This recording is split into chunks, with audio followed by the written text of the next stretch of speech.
চাঁদপুর গ্রামের রতন ভুজিয়ালার খুব নামডাক। একবার যে এই দোকানের ভুজিয়া খেয়েছে সে বারবার ফিরে আসে। ভুজিয়ার কারণেও আবার রতনের সুন্দর ব্যবহারের জন্যেও। রতনের এই দোকান এই গ্রামের তো বটেই, আশপাশের আরো অনেক গ্রামের লোকেদের কাছেও এক মস্ত বড় আকর্ষণ। কি গো রতন, আছো কেমন? এই তো তোমাদের সবার ভালোবাসায় ভালোই আছি। তা কি লাগবে? আজ 100 জিলিপি আর 100 ঝুড়ি ভাজা দাও। এই জি, এই ভোলা 100 জিলিপি আর 100 ঝুড়ি ভাজা দে তো। তারপর গোবিন্দ, কবে ফিরলে শহর থেকে? এই তো গতকাল। তা তোমার খবর টবর কি? শরীর টরীর ভালো তো? আছি একরকম, বয়স হচ্ছে তো সব দিক সামলাতে পেরে উঠছি না আর। তা তো বটেই। তার ছেলেকে বলো এবারে হাল ধরতে। অনেকদিন তো হলো, এবারে একটু বিশ্রাম নাও। তা তো ঠিক। তা তোমায় কি দেবো বলো? আমায় ওই জিলিপি আজ 100 দাও, বাড়িতে অতিথি আসবে। আচ্ছা, এই ভোলা 100 জিলিপি দিয়ে যা।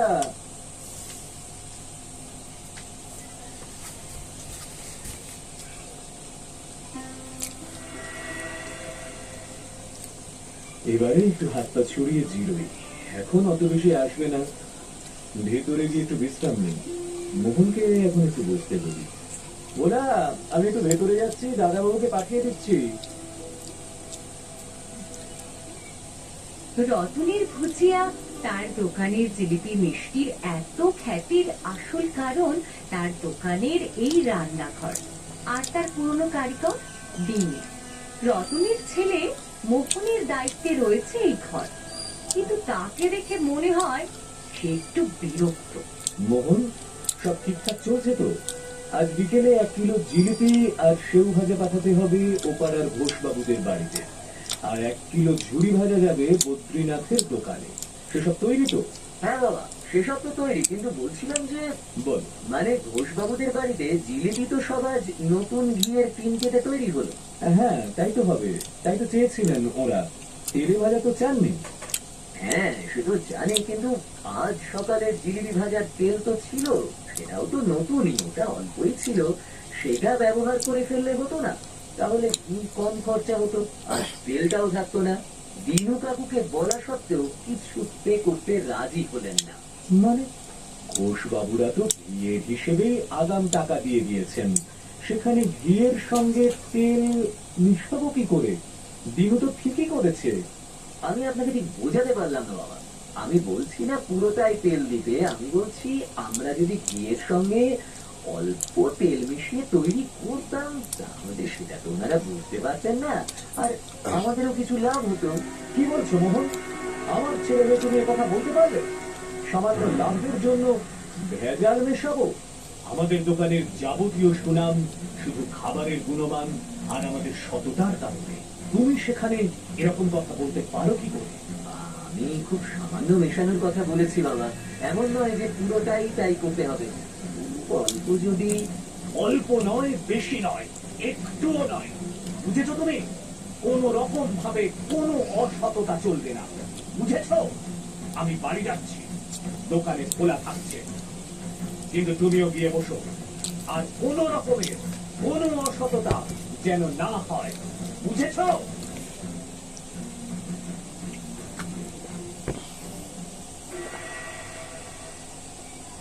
কি হলো আজ তোমার? ভালো করে তো খাচ্ছই না। সারাদিনে এই সময়ে তো একটু খাও। সকালে সেরকম কিছুই নয়, বিকেল সন্ধে তো দোকানেই থাকো। রাতে সামান্য একটু দুধ খাও, তো এখন না খেলে চলবে? আর খাওয়া, তোমার ছেলে যা সব ভাবছে করছে, আমার কিছু ভালো লাগছে না। সব সময় এত লাভ নিয়ে ভাবে। এত লাভ লাভ করে কেন মোহন? আর সেই লাভ করতে গিয়ে আমাকে কি বলে জানো? বলে কিনা ঘোষ বাবুদের জিলিপিতে ঘিয়ের বদলে অল্প করে তেল মেশাতে। ভাবতে পারো? ব্যবসার ব্যাপারে একটু একটু ভাবছে তাহলে খোকা, কি বলো? কি অসততার কথা বলা আর ব্যবসা নিয়ে ভাবা এক হলো? কি বলছো কি? বুঝতে পারছো না আমি কি বললাম? না মানে সবাই তো একটু আধটু এরকম করে, খোকা হয়তো সেই ভেবেই বলেছে, অল্প স্বল্প করার কথাই তো বলেছে। না, কে কিভাবে ব্যবসা করে আমি কখনো দেখিনি, ভাবিনি। আমি জানি এটুকুই যে আমি নিজে কষ্ট করে মাথার ঘাম পায়ে ফেলে এই ব্যবসা দাঁড় করিয়েছি। তার জন্য আমায় কোনো দিনও অসততা করতে হয়নি। তবে আজ বুঝছি, পড়াশুনো শেখাতে পারলেও ছেলেকে আমি হয়তো মানুষ করতে পারি। আহা, আবার রেগে মেগে উঠে যাচ্ছ কেন? ঠিক আছে ঠিক আছে, খোকা ছেলে মানুষই করে না হয় বলেই ফেলেছে, দুটো অন্যায্য কথা। আমি ওর সঙ্গে কথা বলবো খন। তুমি বসে খাওয়াটা সেরে ফেলো তো বাপু, চটপট সেরে ফেলো। মাথা গরম করে যা যা অন্য কেউ ফেলে। বসো।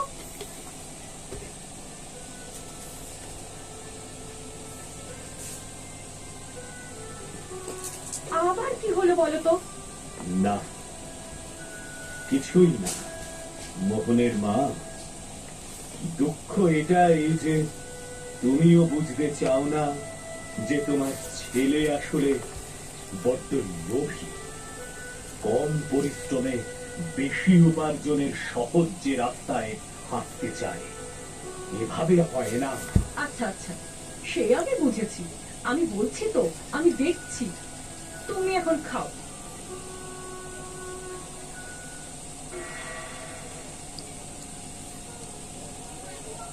এই যে রতন, কোথায় চললে এখন এই দুপুর বেলায়? আর কোথায় যাব, এই দোকানেই চলেছি। আরে তুমিও যেমন দোকান দোকান করে কি হবে আর? এবারে ছেলেকে দায়িত্ব দিয়ে নিজে বিশ্রাম করো, অনেক তো হলো। আসি তাহলে।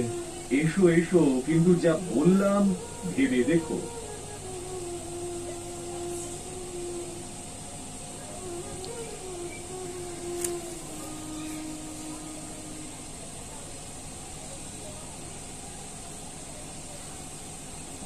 এসো দিনু, ওদিকে তোমাদের কি খবর?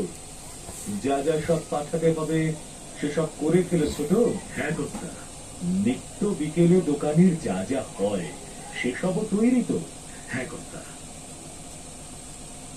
কি ব্যাপার দিনু, কিছু বলবে তো বলো। আমার এবারে ছুটি দেন কর্তা। কেন রে, তোর আবার কি হলো? না কর্তা, কি হয়েছে বলবি। ছোট কর্তা আজ আমারে চলে যেতে বললেন। মোহন তোকে? আগে কর্তা, উনি আসলে বিকেলের ভাজাভুজির জন্য পুরনো তেল দিতে বলছিলেন, কিন্তু আপনাকে না জানিয়ে আমি করতে চাইনি, তাতেই উনি। দিনু, তুই আমার সবচেয়ে পুরনো কারিগর। তুই এক কাজ কর, কদিন বাড়িতে একটু বিশ্রাম কর। পারলে তোর মেয়ের বাড়ি থেকে ঘুরে আয়।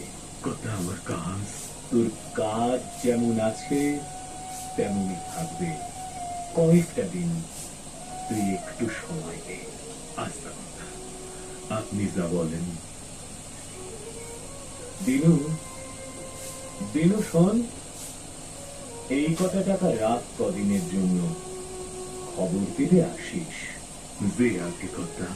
আজ সন্ধ্যের বিকিকিনির পরে দোকান বন্ধ করে রতন বাড়ি থেকে রওনা দেয়। দিনুকে শুধু নয়, সে আজ ভোলাকেও কয়েক দিনের ছুটিতে পাঠিয়ে দিয়েছে। মোহন, তাহলে কাল থেকে দোকানের দায়িত্ব তোমার। আমি এবার একটু বিশ্রাম নেব। সত্যি বাবা, কাল থেকেই? হ্যাঁ, কাল থেকেই। দেরি করে কি লাভ? ঠিক আছে বাবা, আমি তাহলে কাল সকাল থেকেই যাচ্ছি।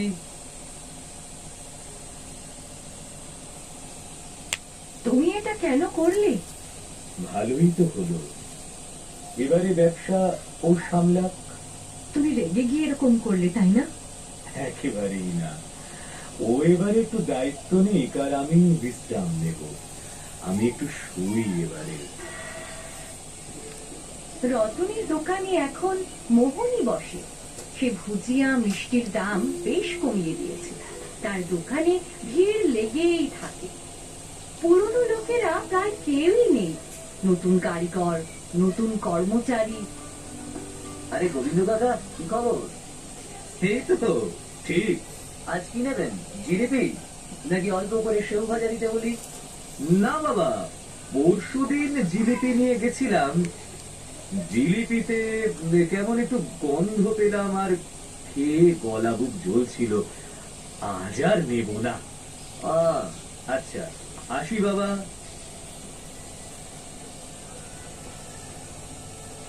বাবা মোহন, মনে কিছু করো না, আমরা তো অনেক পুরনো মানুষ। আগে এই দোকানের জিনিস খেয়ে এরকম কারো হয়, এখন কিন্তু এরকম হচ্ছে। কই পাল কাকা, আপনি তো এরকম কিছু হয়েছে বলে বলেননি, নাকি গোবিন্দ কাকার কথা শুনে আপনারও মনে হলো? আরে এই যে ভিড় দেখছেন, এও কি এমনি এমনি হচ্ছে? আমি আগের সপ্তাহে গিয়েছিলাম, ভুজিয়াতে গন্ধ আমিও পেয়েছি মোহন, তুমি দুঃখ পাবে বলে বলিনি। আর ভিড়, তুমি সব দামি বেশ কমিয়ে রেখেছ, তাই প্রথম প্রথম সবাই নিচ্ছে, কিন্তু যারা একবার নিয়েছে তারা আবার আসবে কিনা খবর নিয়েছ? মানে কি বলছেন কি আপনি? যান যান, অন্য দোকানে যান, এখানে আসেন কেন?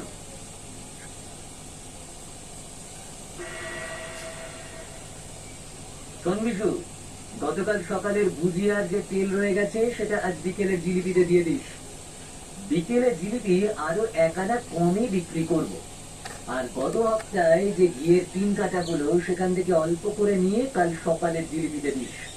সকালে দাম কিছুটা বাড়িয়ে দেব। যা বলেছেন কর্তা।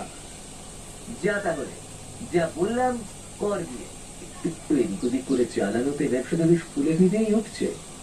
1 মাসে দোকানের যা লাভ করিয়েছি, বাবা পারতেন? বাবা, এই শর্মা ব্যবসা কম বোঝে না, সততা সততা করে হবেটা কি? ওই এমন মায়া, বাইরে এসো। যা তার জিনিস বেচে ঘরে গিয়ে সেদুলে চলবে। আমাদের সব দাদা খাইয়ে ভেবেছে পাহাড় পাবে। একবার বাইরে আয়, দেখে নিচ্ছি আমাদের কি ভেবেছ কি। বাবু, শিগগির করি রসুই ঘরের পেছনে দরজা দিয়ে ঘরে চলে যান। গ্রামের সব লোক এসে আরো আসতেছে। আমাদের জিনিসকে ও ভাড়ার ঘোষবাবুদের বাড়ি, রায়বাবুদের বাড়ি সবাই অসুস্থ হয়ে গেছে। গ্রামে আরো সব অসুস্থ হচ্ছে, সবই মানে আসতেছে। পালান দাঁড়াও, পালান। কোথায় যাবো? বাড়িতে বড় কর্তা বাবুর কাছে যাও। যাও দাদাবাবু, যাও, আমিও যাই। দোকানের পিছনের দরজা দিয়ে বেরিয়ে মোহন সোজা বাবার কাছে চলে এসেছে। তার মনে যথেষ্ট অনুশোচনা হয়েছে নিজের কৃতকর্মের জন্য। তাহলে এখন তুমি কি করতে চাও? আমার খুব ভুল হয়ে গেছে বাবা, আমি লোভে পড়ে দোকানের সুনাম নষ্ট করেছি, কিন্তু এখন আমি কি করব? কিচ্ছু না, সৎ পথে থেকে ব্যবসা করবে আবার। কিন্তু সবাই যে রেগে আছে। কয়েকদিন পরে সব ঠিক হয়ে যাবে, আবার নতুন করে শুরু করতে হবে। আপনি আবার দোকানে চলুন বাবা। খোকা ঠিক বলেছে, তুমি আবার হাল ধরো। আমার যাওয়ার দরকার পড়বে না মোহনের মা, তোমার ছেলেই পারবে। মন পারবে না? হ্যাঁ বাবা, পারবো। বিনু কাকা আর ভোলাকে খবর দিয়ে নিয়ে আসতে হবে বাবা। হ্যাঁ, আমি খবর পাঠাবার ব্যবস্থা করছি। চাঁদপুর গ্রামের রতন ভুজিয়াওয়ালার দোকানের সুনাম আবার ফিরে এসেছে। আবার সেখানে আগের মতোই টাটকা আর দারুণ ভুজিয়া পাওয়া যায়। তবে রতন এখন আর সেই দোকানে বসে না, এখন তার যোগ্য ছেলে মোহন দোকান সামলায়। রতন যদিও রোজই দোকানে আসে,